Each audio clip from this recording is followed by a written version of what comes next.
are so grateful for all that we have. We recognize all our blessings. Can And you lean forward a little bit? We're not hearing it. Just almost get right up to it. okay. Thank you.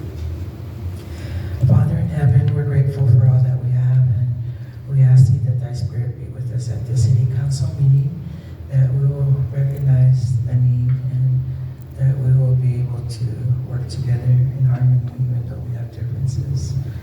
We ask thee that what we do may be right and fair, and please bless everyone here in our whole city, in our beautiful city of Independence. We are grateful to be here and to be blessed. Please bless our children and all those that are helpless and in need. Please bless everyone in our city, and our leaders, and our law enforcement, and all who will protect us. These favors and blessings we ask thee for.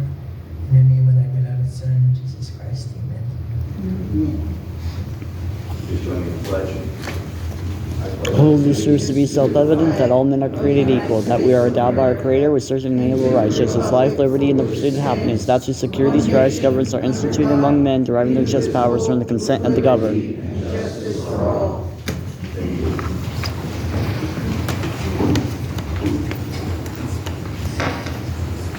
Madam City Clerk, if you would please call the roll. Mears. Here. Perkins. Here. Stewart. Here. McCandless. Here. Steinmeier. Here. Hobart. Here. Mayor Rowland. Here. If we could, I would just ask the group to take it out of order just a little bit. Can we do the resolution for the ISTAR prior to the citizens' request? Just make a move to do that. And if I could do it by voice vote, I mean, that's my motion. Do I have a second? And could we do it by voice vote? Those in favor, say aye. Any opposed? We'll proceed. So, are you good with the ISTAR proclamation? Mr. City Manager, you're ready, is that correct?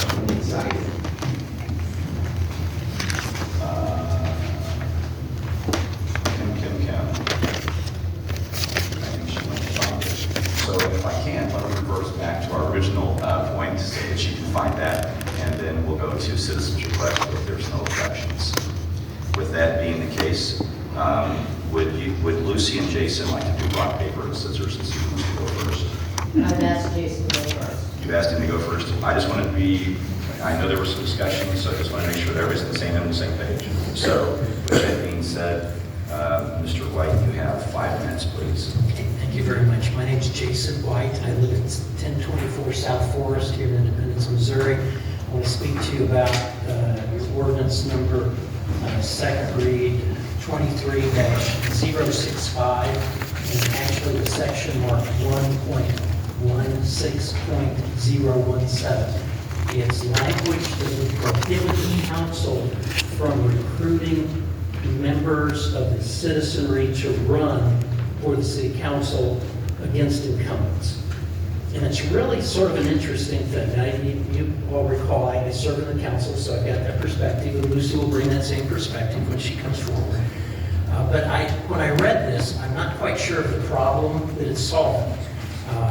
So I would appreciate some indication of what that is as you all go through your voting process. But when you read it, it reads, and it's a short read, the mayor and members of the city council shall refrain, interesting word, from recruiting candidates to run against incumbents presently serving as mayor or as a member of the city council, as it may create conflicts of interest and undermine the democratic process.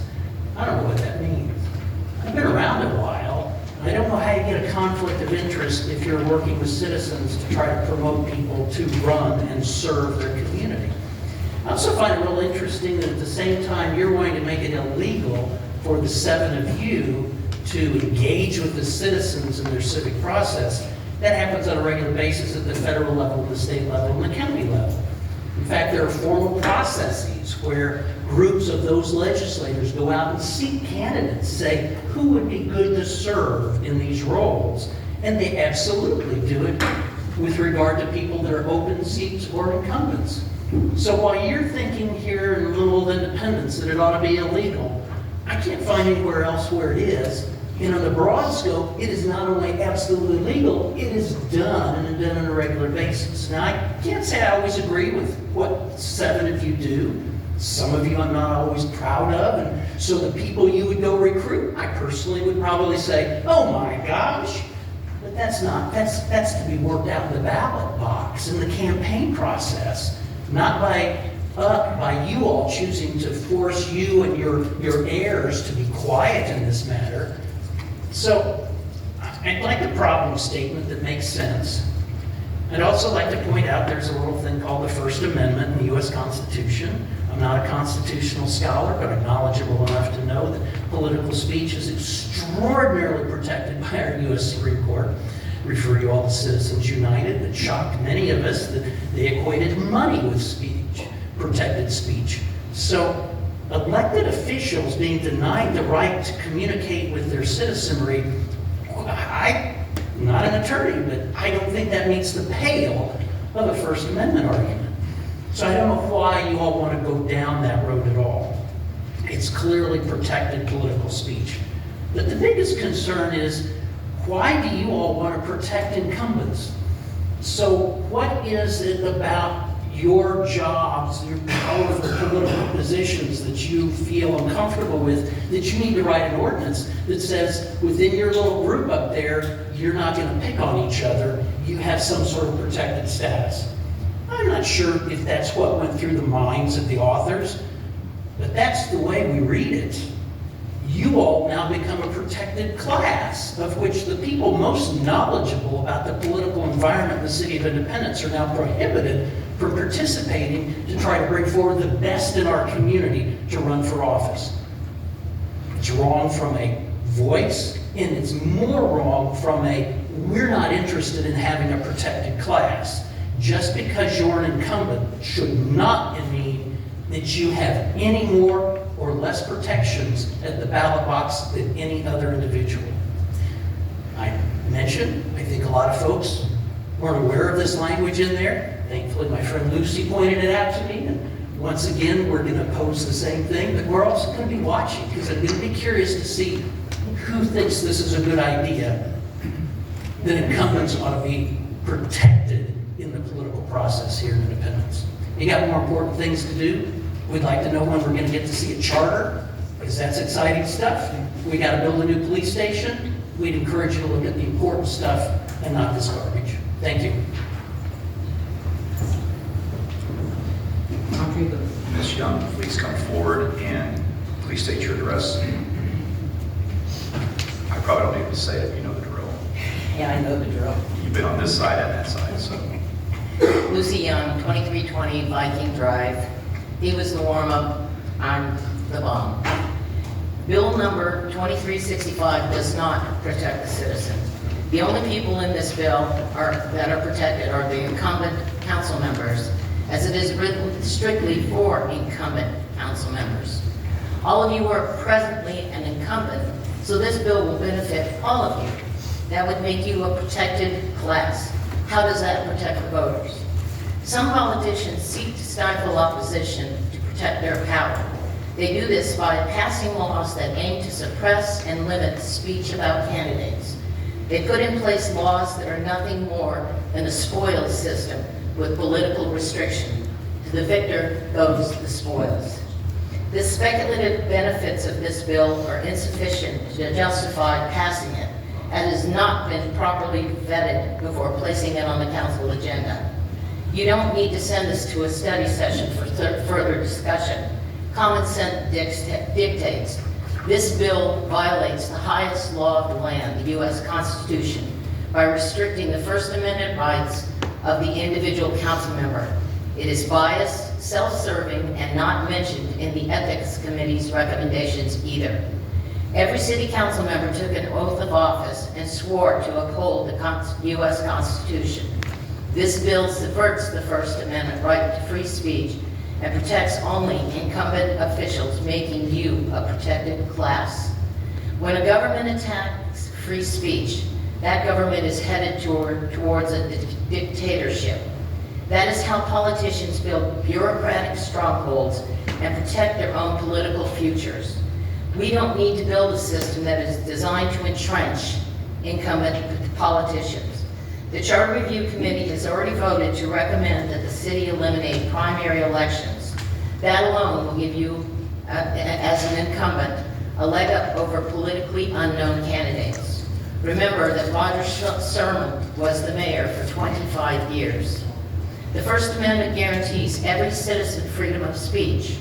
Your employer can limit that right, and government employees are restricted as well.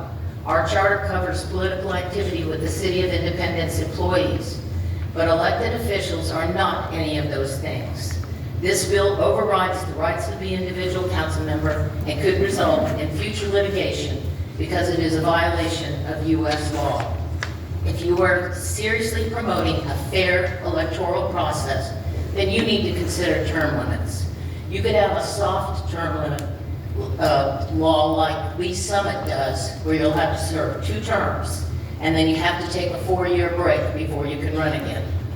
Political endorsements are part of the political process, from the highest office in the land to the smallest of local elections.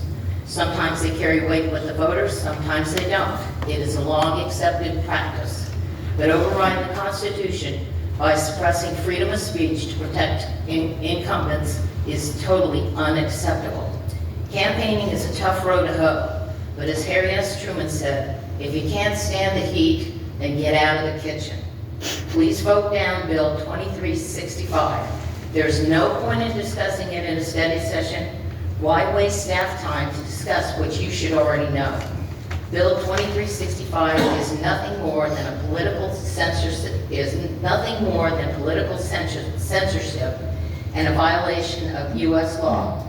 Put an end to all this political posturing. Vote it down.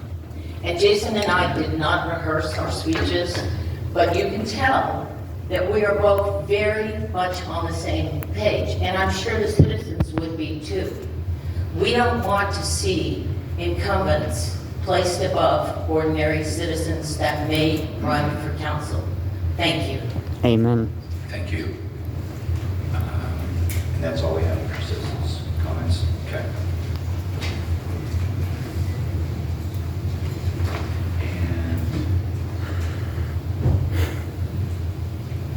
And we found the resolution. Do we have the ISTAR resolution? Is it up there? This is a different one. Oh, This is the OSHA. okay. She will get the proclamation too. Okay, let's go ahead and do we have the verbiage to, Yeah, it's, sir.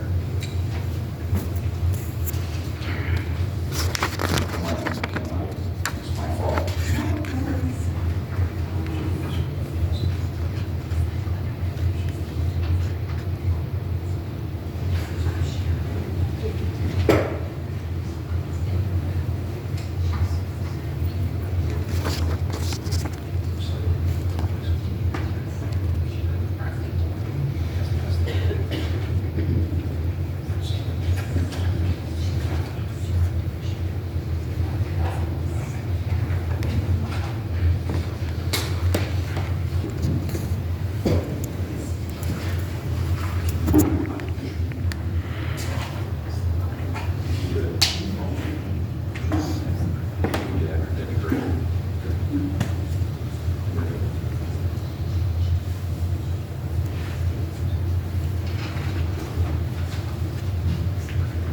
Jeremy, go ahead and proceed.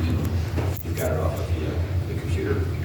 Okay, so we are under presentation resolutions 23768, a resolution recognizing Wayne Rucker, treatment plant operator with Municipal Service Department, as the iStar Award recipient for August 2023. Whereas the Service Recognition Program recognizes outstanding performance and exemplary acts of service by employees of the City of Independence. And whereas an employee committee selects the iStar Independent Service and Teamwork Above Responsibilities Award recipient for exhibiting the qualities and ideals that best represent public service. And whereas the Service Recognition Committee has selected Wayne Rucker, treatment plant operator with the Municipal Service Department as the I-Star Award recipient for August 2023. Now therefore be it resolved by the Council of the City of Independence, Missouri as follows. That the City Council of the City of Independence, Missouri joins in recognizing Wayne Rucker as the City of Independence I-Star Award recipient for August 2023. Thank you, Mr. Cover. I want to take a beating from all of you right now because the paper was here. Kim did have it here. I want to apologize to her publicly, and I will take the beating. So we'll do that. But also for Mr. Rucker, reasons for nominating this employee. This employee is being nominated for outstanding work ethic and a jolly disposition, and I love that. He boosts morale of his mentors, and he also works with younger employees so they can be successful on the job.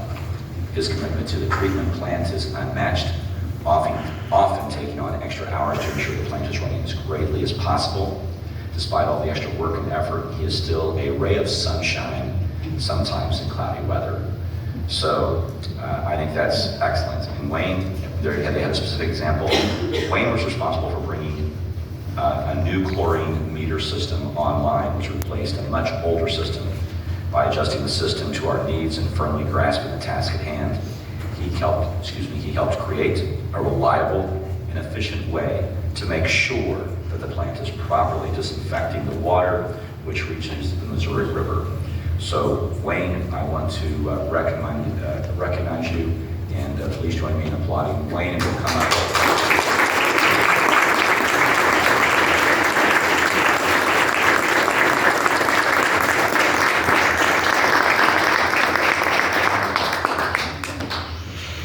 Congratulations, Wayne. And we've never quite had such a flurry of activity around an I-Star Award, so we will get you the proclamation. That's fine. The city manager has the award for you. And there we go. Again, let's recognize Wayne.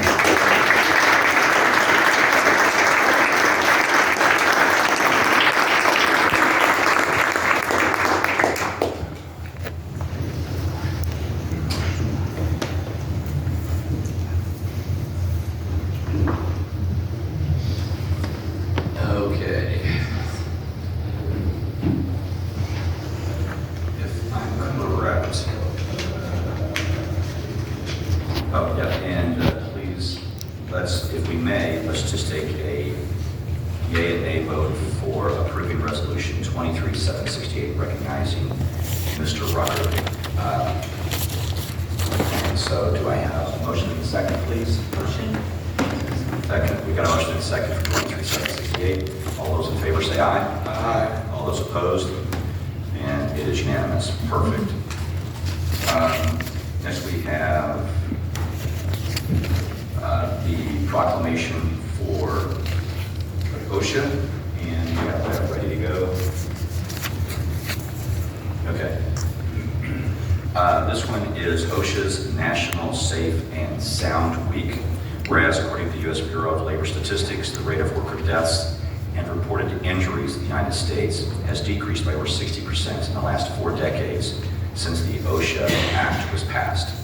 Whereas the City of Independence is committed to the safety and health of its employees, and whereas the City of Independence desires to formally declare its commitment to safety in the state of Missouri, and whereas the City of Independence desires to increase management support of and participation for worker safety programs. Whereas OSHA's Safe Sound Week is a nationwide event meant to raise awareness and understanding of the importance of worker safety. Whereas when management leadership is sincere and supportive of such actions, workers know that safety and health is an important business concern. This means that the steps they take to improve the safety and health will be valued by our businesses. And therefore, we call this OSHA National Safe and Sound Week. And who will be receiving this? Independence Power and Light and Eric Holder from that department. All right, thank you. Eric, come on up. Let's give them a round of applause.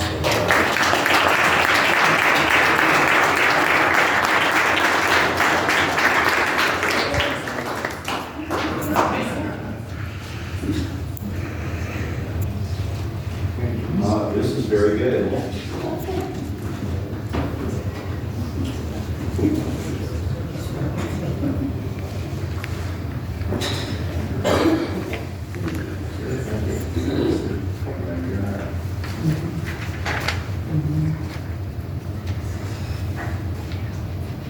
Thank you very much, brother.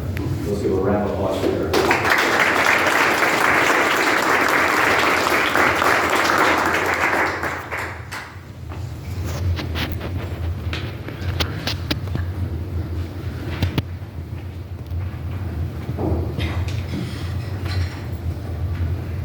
All right, this brings us to our consent agenda. And Mr. Mayor, I move to approve the reports and recommendations of the city manager. thank you. Is there a second? Second. Are there any members who wish to pull items out for separate consideration? Number one, Mr. Mayor. Okay, perfect.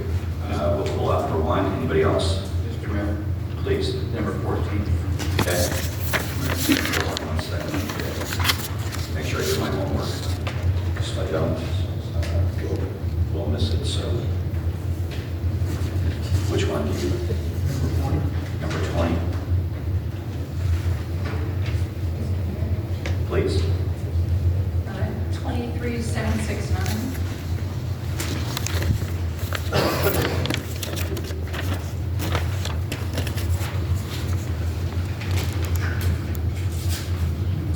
And if I can, I'll just go down the list in order. And Councilor Hobart was first, and then Councilor. Well, actually, that's okay if there's no objections to that process. Let's vote on The other items that weren't pulled. Thank you for that. Yes, sir. We have a motion and a second. Yes. Okay. With that, Madam City Clerk, please call the roll. Fears, Yes. Perkins. Yes. Stewart. Yes. McCandless. Yes. Steinmeier. Yes. Hobart. Yes. Mayor Rowland. Yes. Okay, Councilmember Hobart, that brings us to item number 1. Please proceed. Yes, thank you very much, Mr. Mayor. I am so excited about this agreement.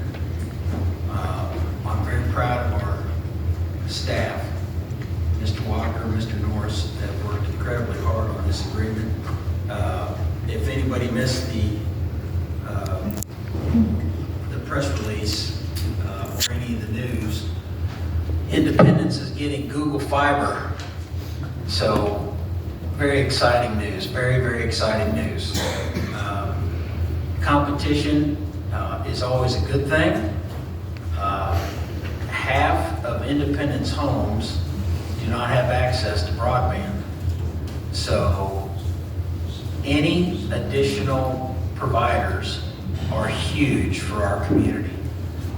And it is a long time coming, especially with Google. You know, they looked at Independence a decade ago, and that they were willing to come back and take a second look at us really says a lot for city staff and for the willingness of this council to take them as a provider.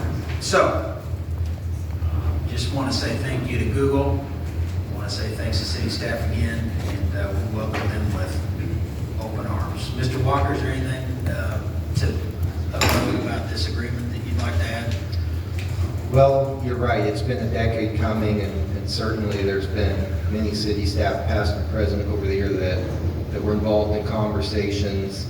So we are certainly fortunate to be here at this moment in this time when we had the right alignment of city staff and political will in our council and civic leadership in our community that put us back on Google's radar and made this an investment that was worth making for them. So I think we all can feel good about giving ourselves a pat on the back for that one. Thank you so much again. To add quickly, they have not made, Google has not made any announcement as to specifically when they will start work. They have made some indication that it may be the first of next year or sometime next year. So, If you'd like, I can address. please. Good evening, my name is Rachel Merlo. I'm the head of government community affairs for Google Fiber, and we are so thrilled to be here too. So very, very happy to be here tonight. So a long time coming, as you said. To address the timeline question, our plan right now is to start construction Q3 of next year, depending on how much other work we have going on in this municipality, in the market rather. And then our hope would be to start serving our first customers by the end of next year. The way our build typically works is we release addresses as the network is ready. So we don't need to have the entirety of Independence built out before we start releasing households for sign up. We haven't done the design work yet. I can't tell you exactly where we're going to go first, but following tonight's vote, hopefully we'll be able to put our engineers to work, and we'll be working very closely with your public works staff for years to come. But you're gonna start at 11309 East 39th Street. I didn't see an amendment to the agreement to say. Well, I can make that motion. There will be no second. Rachel, thank you so much. We are actually all very excited. I've heard from lots and lots of people around town too that were very excited. In fact, we got an email together, so thank you. Very good. Anyone else, other discussion? I'll move to approve. Okay. Is there a second? Okay. And I don't mean to. Go ahead. Well, I'm going to do a little question and maybe some cold water on this. So I'm not trying to be the bearer of bad news, but I just want to, is the goal to provide service to all citizens in the city by a certain date? So you have a framework where everyone in the city will in fact have access to Google Fiber if they choose to. So I'll take it as a two-part question. So the first part being providing access to all citizens. Our goal is always to pass as many addresses as possible. It's in the best interest of our business to pass as many addresses to make them eligible to sign up for our service. Typically, the one thing that can be a barrier from time to time are areas where there is very low density. So if it's a part of town where the houses are really spread apart on large pieces of land, those oftentimes may not be eligible for sign up. But that's usually the one barrier that we would see. And we haven't started engineering yet. I couldn't tell you from here, that there's a certain carve out happening for that. In terms of timeline, city the size of Independence, roughly 4-ish years from the time construction starts to when we finish. But again, that happens with other cities being built at the same time, and also how quickly we can work with staff. We love to go fast, but they have a job to do too, to make sure things are done to their standards and meet their expectations. And so we have that close relationship there. But so far so good, as we've been having good conversations with your city team. Okay, so I have a number of questions, and I'm so glad that you're here and willing to do this. So with our demographics and the way that our city is set up, you said there would be some, so we have some rural spots, obviously to the east. Do you anticipate them getting service based on your knowledge of the past history and where those houses are placed now? I couldn't tell you from here what the engineering decisions are going to be. Okay. Like, there's a certain, target of what the closeness has to look like. Absolutely. From a standpoint of the city of Kansas City, I think you've been in the city of Kansas City for roughly 10 years now, is that correct? We're about serving customers for almost 11. Okay. So my question is, what percentage of the build out have you had for the entire city of Kansas City? And in those areas that are, say, northern Clay County, closer to Liberty, but in those somewhat rural areas on the other side of 435, Sure. Have you reached those areas, and is there a plan to reach those areas? Because I'm just concerned that for all the citizens, they have access to that. I'm excited about the process, but I just want to get some clarification on that if I could please. Sure. So we did our initial build in Kansas City several years ago. As communities change, be it Kansas City, Lee Summit, other places, they develop, and they had housing that wasn't there on our first pass. So we're always in this market. So if there's a new development that comes up, this place is ready for Google Fiber where it wasn't before, we're happy to come back and take a look. And we've seen a lot of that in Northland, for example, where housing developments before we've come back. So in the city of Kansas City, you've had 11 years of work there. What percentage of houses or addresses do you cover roughly? I mean, I'm not going to hold you to 71.375%. It would be north of that, yes. So, and the model looks a lot different than it did in the early days. In the early days of Google Fiber, there was a sign-up process where people had to pre-register and reach a certain threshold of households to qualify for construction. Today, we build out the network past as many addresses as we can. And from there, we hope over time that people use our service. As the councilman alluded to, even for those who don't choose Google Fiber, they should hopefully see increased speeds, lower prices, and better service from those who might already be in the marketplace. So going back to that question, I hear that roughly 80% of the households have access to it in the city of Kansas City. If I'm hearing you correctly, I was trying to get a rough estimate. And I'm not going to hold you to it. And Okay, that's it. please do not report this and examine the precision of her answer. If we can keep It would that be as a greater record. than 80% of households. in It'd be Kansas City. greater than 80%. Okay, very, very good. And then you would think that we could probably have an 80% threshold within 4 years, so probably the end of 2027 or 2028, depending on when you're not going to start until the third quarter of next year, so probably 2028, if I'm hearing you correctly. If, on a perfect schedule, yes, it would be roughly 4 years ballpark to construct a city the size of Independence. Okay. Give or take, the various, weather could become an issue for us too. You never know how that gets built. And this may be a question both for you and the city manager. Is this contract exactly the same contract that other cities have said that have received? And is the revenue share the same that other cities said? Yes. I know you just signed up Lee Summit. So is this the exact same contract that Lee Summit received?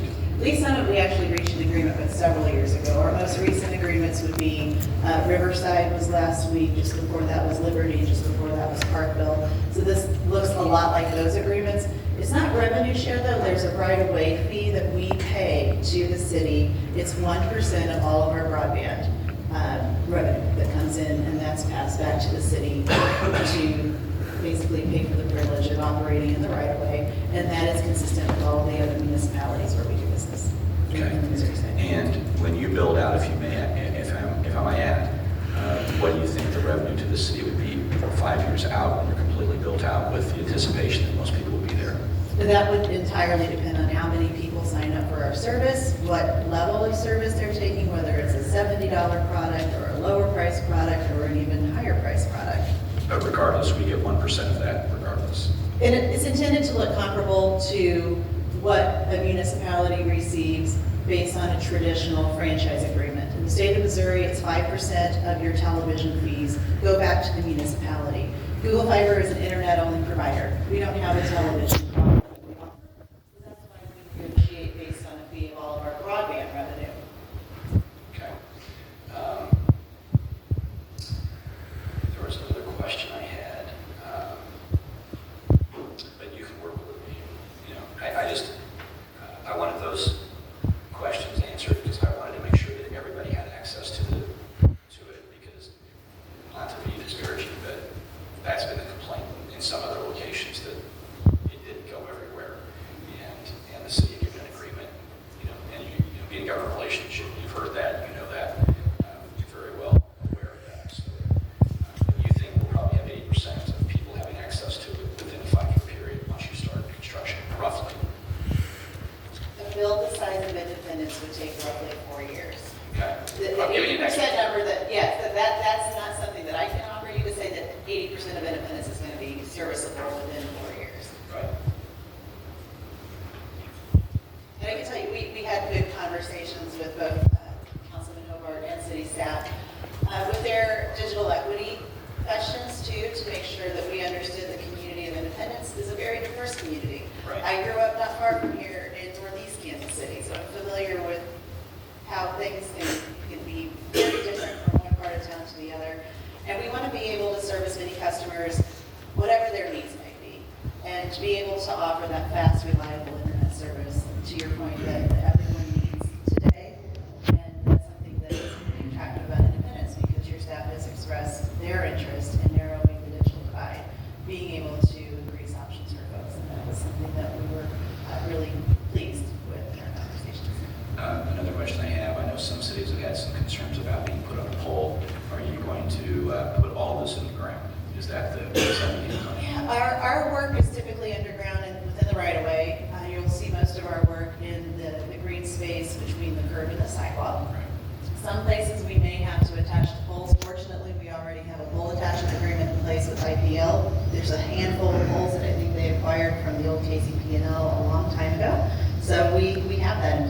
do need to go on a pole somewhere. But for the most part, the work is underground.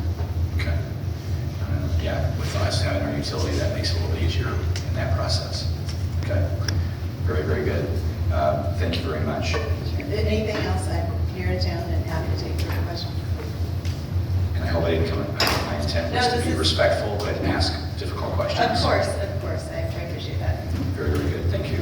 Mr. City Manager, with regards to pole usage, any concerns there from a city standpoint of us using the poles in order to provide Google fiber going forward? No, we've got a very good partner here. Okay, and so it'll be easy for them to access the poles, and what percentage of poles do we own? Do we own all of the poles, or are they some of them with AT&T? I apologize, I didn't know we were going to get this level of detail, so I don't have those. Yeah, that's fine, and that's my mistake, and that's my fault. And so I should have done some homework ahead of time, and I will apologize to all my colleagues for that. I will stop. I'm in favor of it. I'm going to vote for it, but I just wanted to ask some questions, so I hope I didn't cross the line. That was not my intent. Very good. Any other discussion? Let's proceed then, and please, I'm sorry. Yeah. So, Madam City Clerk, please call the roll. Pierce. Yes. Perkins. Yes. Stewart. Yes. McCandless. Yes. Steinmeier. Yes. Hobart. Yes. Mayor Rowland. Yes. The next item is number 14. Councilmember Perkins, please proceed. Thank you, Mayor. The organizers of this festival have asked to remove this agreement. They are not going to have it this year. So therefore, I will make a motion to postpone this indefinitely. Second. There's a motion and a second to postpone this indefinitely. Any further discussion? Seeing none, we've got a motion and a second. Madam City Clerk, please call the roll. Pierce. Yes. Perkins. Yes. Stewart. Yes. McCandless. Yes. Steinmeier. Yes. Hobart. Yes. Mayor Rowland. Yes. That motion passes unanimously to postpone this indefinitely, if I'm hearing you correctly, Councilmember. Correct. Thank you, Councilmember. Councilmember Fears, number 20. Please proceed. Like that, City Manager.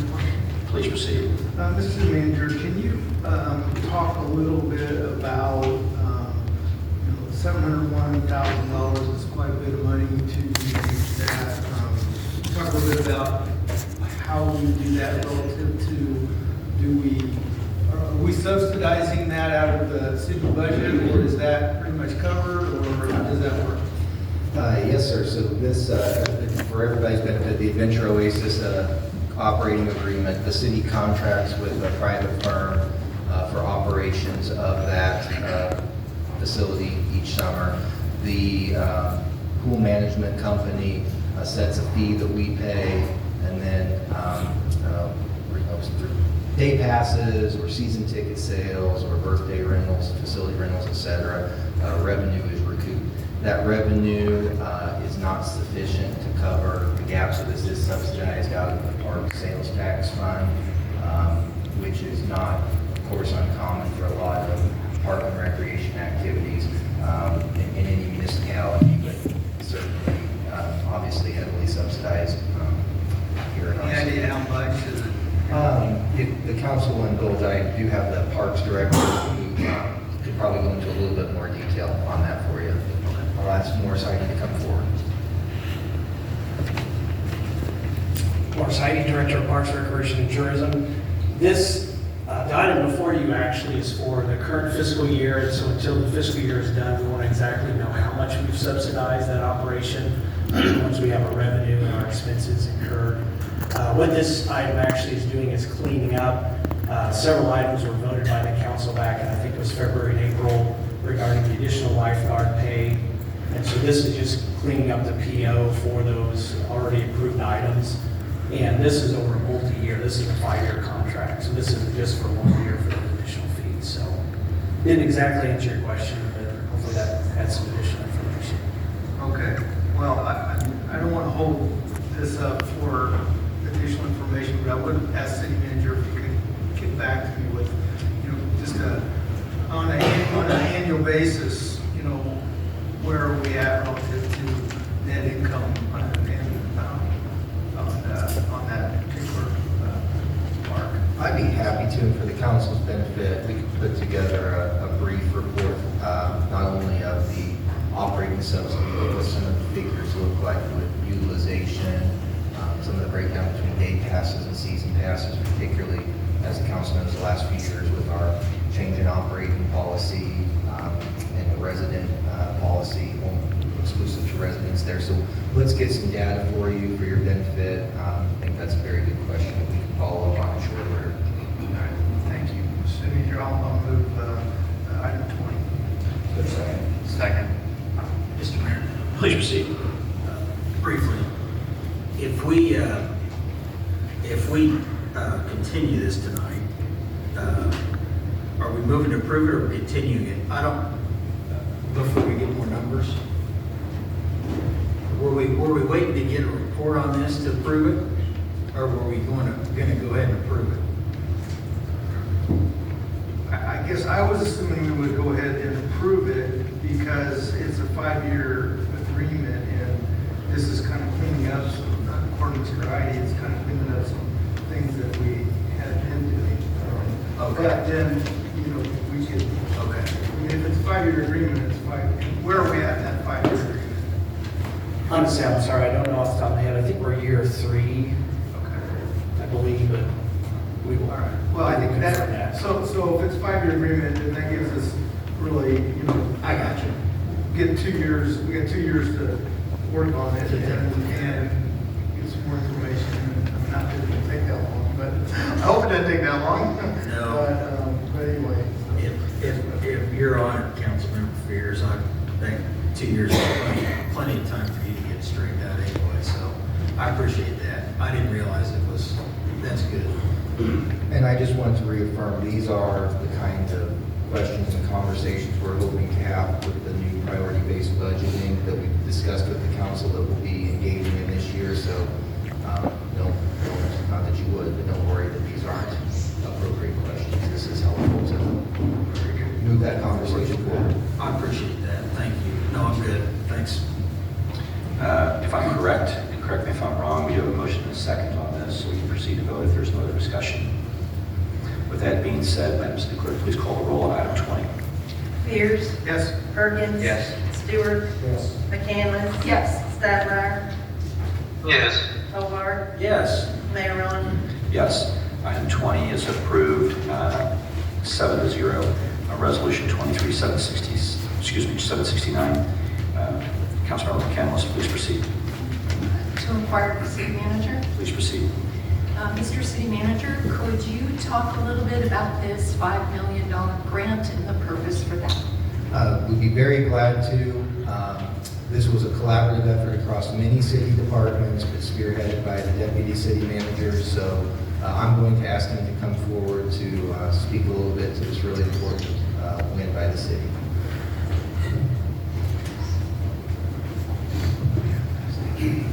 So this grant application was done in partnership with North Point in connection with the Eastgate project. There were 3-year grants awarded across the state, so we were one of those 3 projects that received this. It was a highly competitive process. Obviously, our submission was much greater than what we actually got, but we'll take any money we're awarded for this project. So the funds will be primarily used for flood control, storm drainage, and then site preparation.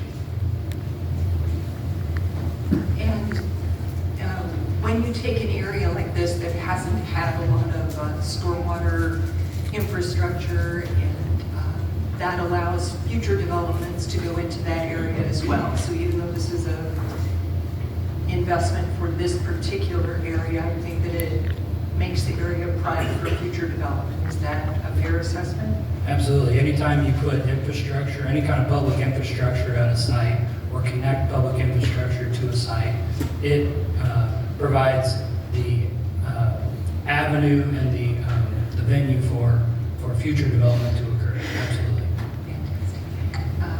Special thanks to the city for pursuing grant opportunities that let us stretch our municipal dollars even further. So with gratitude, I tip the hat to your team. Thank you. Anyone else? I would like to second that. Great work from from the team, Mr. City Manager, and just well done. And it's good to see numbers coming our way in that regard. So excellent work. Any further discussion on that? If I could add just one thing, please. This is a key partnership with our North Point team here. So this is definitely a team effort with that team involved and very much part of this process as well. So it's a great partnership. Okay. No, yeah, well done on all the areas, and looking forward to the boulevard being developed. So excellent work there. Do we get a motion and a second on this? So moved. Second. Okay, we've got a motion and a second for 23769. Any further discussion? Seeing none, Madam City Clerk, please call the roll. Fears? Yes. Perkins? Yes. Stewart? Yes. Canlis? Yes. Steinmeier? Yes. Hobart? Yes. Mayor Rowland? Yes. Resolution 23769 is approved 7-0. Okay. That takes care of that. If I'm correct, it brings us to our first public hearing. Our staff knew where we were going and is already ready to go, so excellent work there.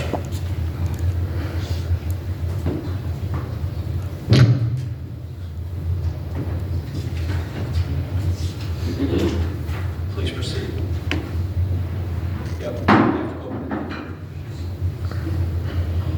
Good evening, Mayor and members of the council. My name is Tom Scannell. I'm the Community Development Director. Summit Pizza is going to be opening their restaurant. This is located in the Hidden Valley Exchange Shopping Center. They are taking up the southern end of that shopping center. Prior to Summit Pizza taking over their space, it had been a sandwich shop for a number of years until it finally closed just a couple of years ago. So Summit Pizza is seeking a approval of a restaurant selling intoxicating liquor. There are two other establishments that have liquor licenses within 1,000 feet. We have Aaron's Pub, which is located kind of in the northern part of this shopping center, and then two to the south along 32nd Street, we have Farmhouse Event Space. Those are the two that have liquor licenses, and those are within 1,000 feet. This property is outside 300 feet from churches and schools. However, there is residential property within 300 feet, thus requires city council approval. That concludes staff's presentation, and I'll be available for any questions. Thank you very much, Mr. Scannell. Any questions or concerns? This is a full public hearing, which means that anyone can come forward to speak in favor or opposition or provide information only. Does anyone want to come forward to speak in favor or opposition to this application? Does anyone want to speak in favor or opposition to this application? I'll do it one more time. Anyone want to speak in favor of or in opposition to this application? Seeing none, I will gavel this and close the public hearing. And Madam City Clerk, please proceed.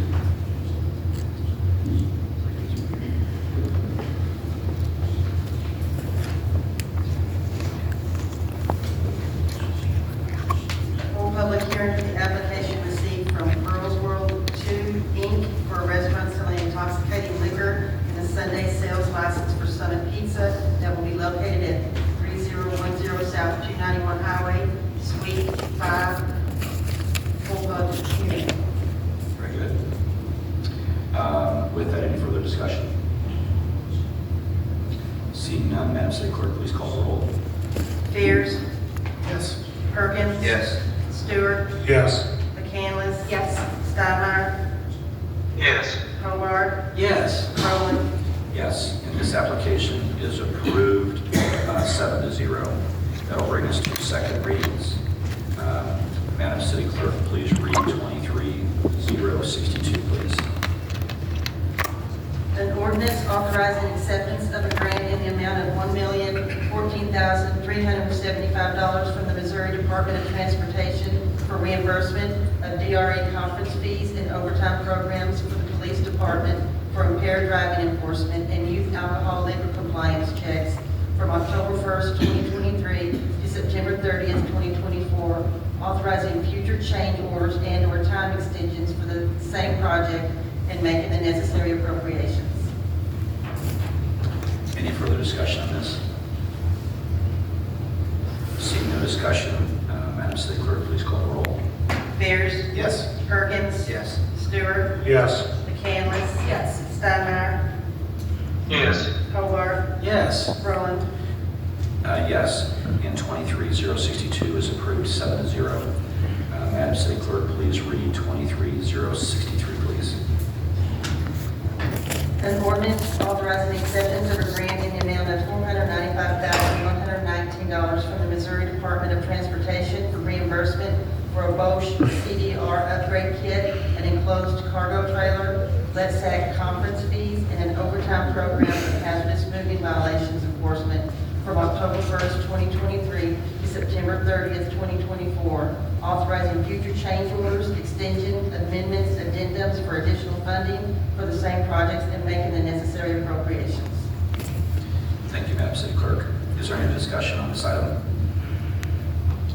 If not, Madam City Clerk, please call the roll. Fears? Yes. Stewart? Yes. Perkins? Yes. McCandless? Yes. Steinmeier? Yes. Hobart? Yes. Rowland? Yes, and this item passes 7-0. That brings us to 23064. Madam City Clerk, if you could please read the bill, please.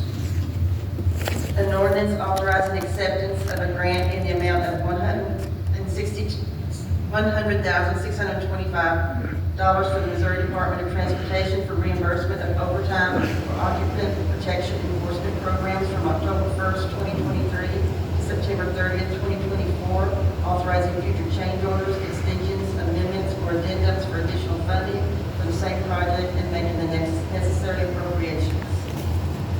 Thank you, Madam City Clerk. Any discussion on 23064? Seeing none, Madam City Clerk, please call the roll. Fears? Yes. Perkins? Yes. Stewart? Yes. McCandless? Yes. Steinmeier? Yes. Hobart? Yes. Rowland? Yes, and 23064 passes 7-0. Pardon me. Madam City Clerk, please read 23065. An ordinance amending Chapter 1, Article 16, Board of Ethics of the Independent City Code, requested by Councilmember Mike Steinmeier. Mr. Steinmeier, I'll give you the floor first if you like. Okay, I appreciate it. Mayor, I just want to be clear about why I introduced this and the problem that it was intended to solve, since a couple of the speakers asked, and they asked good questions. So I introduced this because the mayor's unapologetically recruited people to run against the sitting members of this council at a time when the districts have been working very hard to bring solutions and discussion for the things that are important to the people that we represent. Now, I don't care if I get beat, but when we're elected to do the people's business, that's where I think the mayor and the council's focus should be, not on electioneering. And that's the problem I was trying to solve, because electioneering doesn't lower crime, it doesn't lower rates, it doesn't build trails museums, it doesn't build police stations, it doesn't build fire stations that we desperately need, and all the other worthy projects that we're focused on as a council. So, having said that, I would like to move to remove ordinance 23-065. Second. There's been a motion and a second. Excuse me, there's been a motion and a second to withdraw 23065. Am I understanding that correctly? Okay. Any further discussion? If there's no further discussion, Madam City Clerk, please call the roll. Fears? Yes. Perkins? Yes. Stewart? Yes. McCandless? Yes. Steinmeier? Yes. Hobart? Yes. Mayor Rowland? Yes. And if I'm correct, 23065 has in fact been withdrawn. This brings us to 23066. Madam City Clerk, please read the bill. An ordinance authorizing a contract with the Missouri Department of Health and Senior Services to provide financial assistance for the Public Health Emergency Preparedness Grant Program for the period of July 1st, 2023 through June 30th, 2024, accepting funds for the period in the amount of $125,952, authorizing future change orders for additional funding and or time extensions for the same project, and authorizing certain future appropriations. Thank you, Madam City Clerk. Any discussion on 23-066? Seeing none, Madam City Clerk, please call the roll. Fears? Yes. Perkins? Yes. Stewart? Yes. McCandless? Yes. Steinmeier? Yes. Hobart? Yes. Mayor Rowland? Yes. And 23-066 passes 7-0. Brings us to 23-067. Madam City Clerk, please read the bill. An ordinance authorizing the city manager to execute a certain grant agreement with the Missouri Highways and Transportation Commission for the Truman Connected Phase 1 project, project number 112102, federal project number SDP 3301-524. Thank you, Madam City Clerk. Any discussion on 23-067? Seeing no discussion, Madam City Clerk, please call the roll.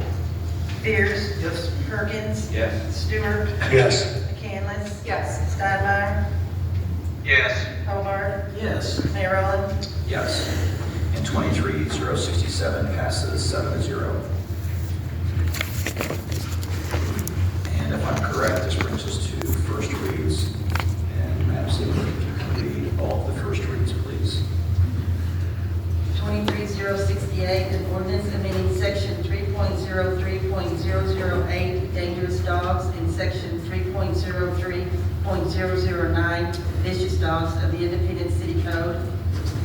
23-069, an ordinance authorizing an agreement with the Missouri Highways and Transportation Commission for the Public Transit Operating Assistant Grant in the amount of $105,206.25 for operating expenses associated with transit service for the period of July 1st, 2023 through June 30th, 2024, and making the necessary appropriations.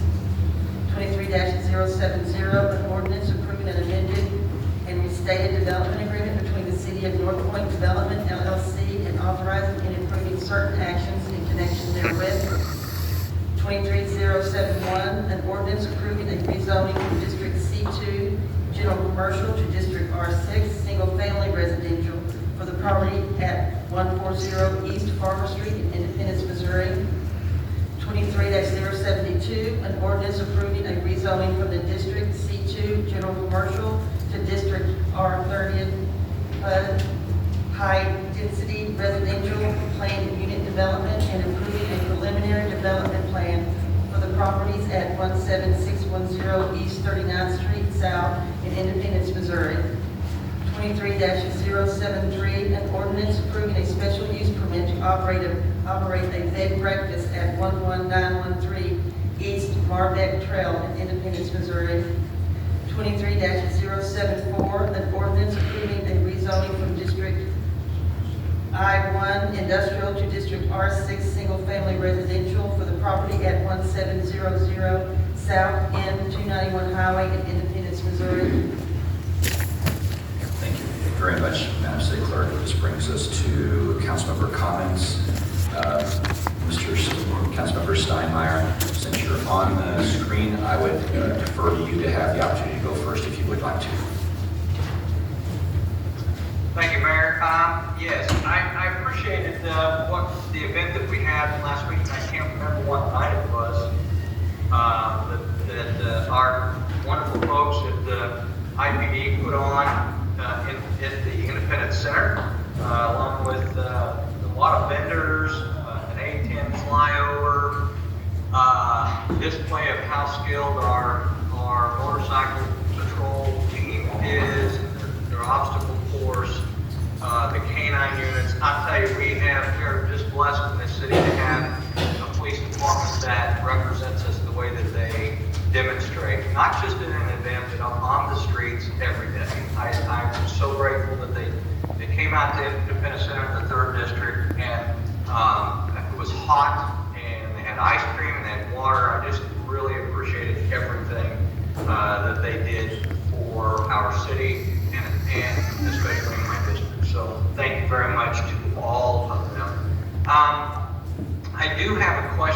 about the information only section. Number two, if someone could help me out on the amendment. I thought we had addressed this issue and had kind of put it to bed, but it looks like it came back up. I'm not sure how or who brought it back up. What I'm wondering, is this something that's going to be coming up for council to vote on? And I don't even know who to address. Is that something that the city manager can address, or Mr. Mayor, do you want to address it? Mr. Cover would like to address this, so Mr. Cover, go ahead and proceed. So, Councilmember Steinmeier, the way your rules read, any proposed rule has to first go be presented to the council before the meeting where it's to be discussed. So that's why this is on here as an information only item to put it out there, but then it would come to you all as a resolution to actually amend the rules at your next regular meeting. Do we know who brought this forward? It doesn't clearly say.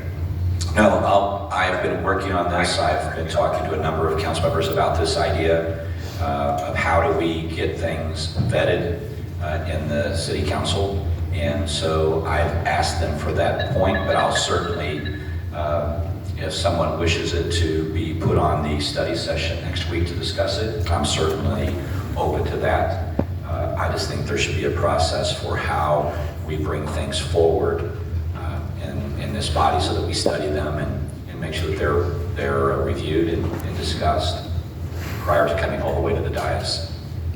Well, I respect that you want that process. I thought we had already addressed this once before, so yes, I would like it to come on as a study session item that we can discuss it again, especially since this rule change calls for that. So I would think it would be something that was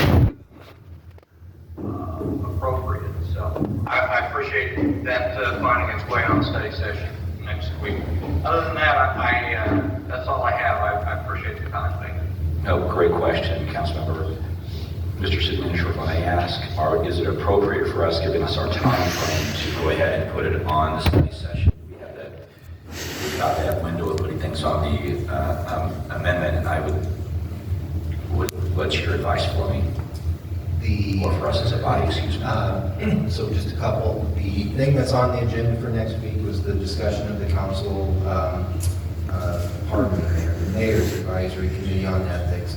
Right. And discussion of that. So that's the only agenda item presently.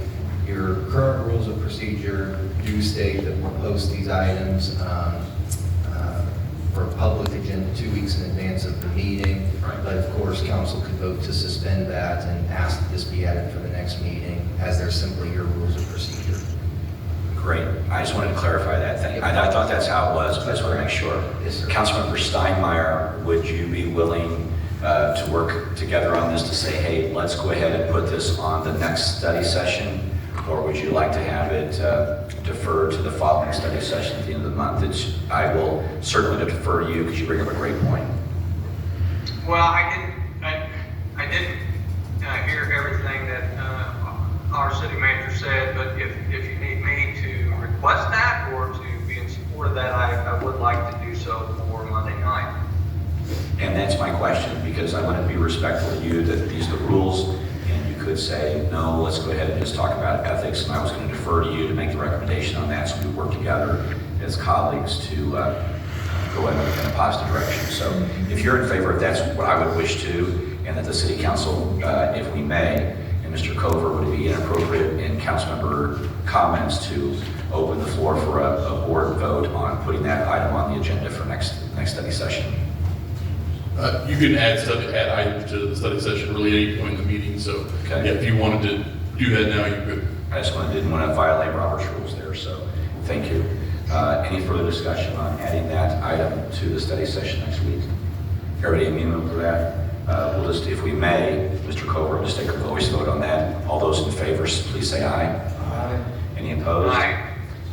It's unanimous then, so please Mr. City Manager, prepare that document to be put on the agenda for next week on the study session, I'd be very, very grateful. Yes, sir.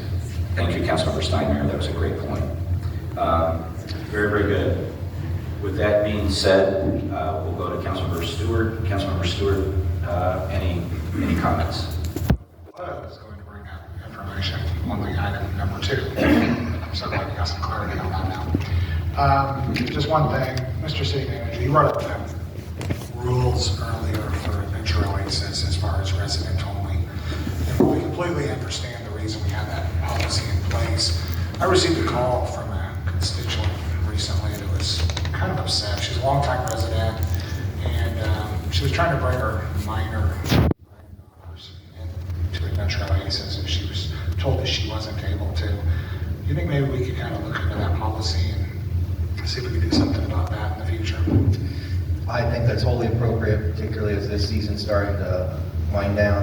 It makes sense to review the season and events, activities, all of the above, and make sure that that policy still fits, and/or do we need to make any adjustments to be cognizant of all of our residents. So happy to do that, sir. That's all I got. Thank you. Councilmember, if I may, just add a thought that I have, because I agree with you completely on that. And if it's amenable to this body, from a consensus standpoint, that the city manager bring up a recommendation on that, and we put that on the agenda for the next council meeting, or even call a special council meeting after or before our study session to actually address that one item, because I think I've had complaints about that too, and I just think that's, if we wait too long, then we've missed the season. And I'm just thinking, if from your perspective, would you want to do that? Are you willing to wait, or what's your time frame in your mind? I'm perfectly fine for that. I mean, if the season gets over a month or less than a month, just a I'm perfectly fine either way. Yeah, if there's no objections, I think you bring up a great point, and I would like to ask this body if we could just call a small special session. We don't have the same rules on that, just to talk about that issue after the next study session, and have a small special session. But I want to defer to the group on that and be respectful to all of you. Councilmember. Mr. Mayor, we only have 2 more weeks of the summer season, and Right. so I would recommend that we just wait for recommendations for the next season. Okay, very, very good. I'm good with that, but I wanted to ask that question and just see what the flavor of the council was. So we will wait and just postpone that and wait for the next season. So thank you very much. Okay, anything else? Councilmember Stewart. Nothing else. Thank you, Mayor. Councilmember Perkins. Thank you, Mayor. Most of us, some of us, was at the fire department swearing-in ceremony last week. Had several new firefighters being sworn in, several promotions. It was good to see the ranks keep getting full and people promoting up. So it's good to be there. Okay. Councilmember. Just a quick comment in that. Quick comment in that last week, a week ago today, we met with the chamber in a kind of a strategic planning session. I thought it was a really good session. We appreciate their involvement and their participation in that process, and look forward to future similar opportunities. The other thing, I have a question, Mr. City Manager. We don't usually talk about first readings, but since we have some folks here that are interested, I wanted to find out on the reading on dangerous dogs and vicious dogs. The question I just have on that is, I've talked multiple times about some type of an ordinance that would have discussion about responsible ownership. And is that still coming, or I just want to see if that's still in the works, or if I need to take some additional action in that regard. I believe, and Mr. Cover will help me out, that it was the opinion of legal counsel that our current ordinance provided the coverage that was akin to what we were seeing and what was referenced with Liberty. Still going to pause there. Is that correct or fair to say? That's correct. Okay. So if, from a staff standpoint, of course, our job being to bring these recommendations, we see that the ordinance currently covers that. If you would like additional language that reflects a certain thing, we'd be happy to sit down and work with you to sponsor that and bring that forward. Okay, I just didn't realize that had been put to bed, so, okay, Yeah, and I'm sorry, to be fair, I can't look at my laptop tonight, so I can't look and see exactly what, the purpose of these changes that were on the first reading are some additional revisions that you all had expressed throughout the process. And so if there was something we missed, then we can certainly take a look at that and get that fixed. Okay, all right, thank you. Good. So, thank you, Mr. Fears. Councilmember McCandless. Thank you. You're welcome. I've had the privilege of going to Washington DC for 3 days as part of my work on the board of directors for the Truman Library. And we were there to celebrate the 75th anniversary of Executive Order 9981, which is when Mr. Truman integrated the armed services and also integrated government service.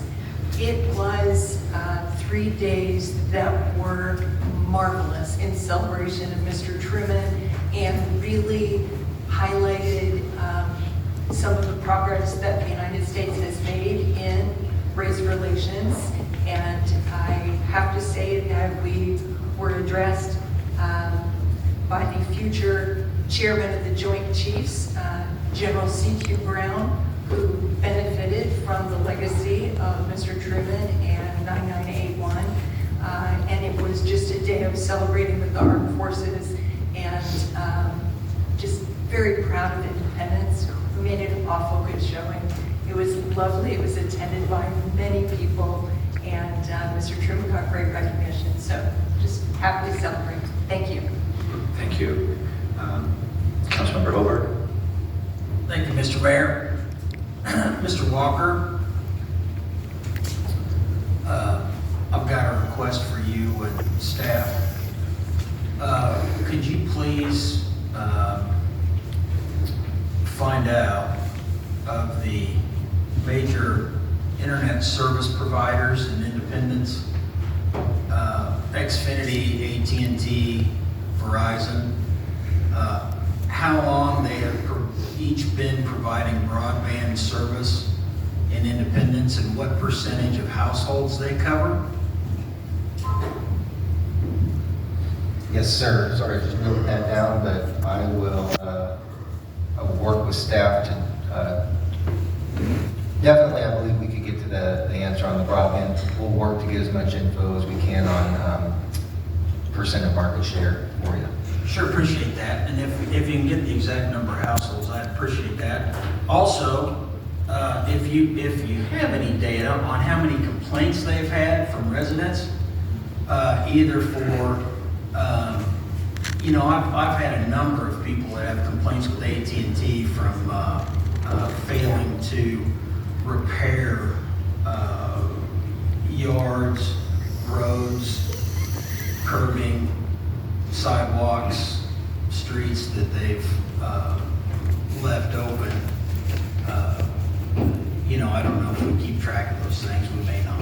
Well, but if there are things like that, I'd sure be interested to know. I believe because most of the work you're describing is occurring in city right-of-way, that would flow through municipal services, and we do have a right-of-way enforcement group, and I believe that will certainly be an easy figure to come to regarding some of the feedback we've gotten from the citizenry. Sure. And I don't want you to burn a bunch of city staff time on that. Just if this stuff's easy to come by, that's all. Be happy to work on that and report back to you and the council. Appreciate that. Thank you. Thank you, Councilmember. Anything else? No. Okay. I have burned my time on the discussion of Google, so I'll be extremely brief. We've got a trash pickup, which is on the second Saturday of every month from here to August, September, and October.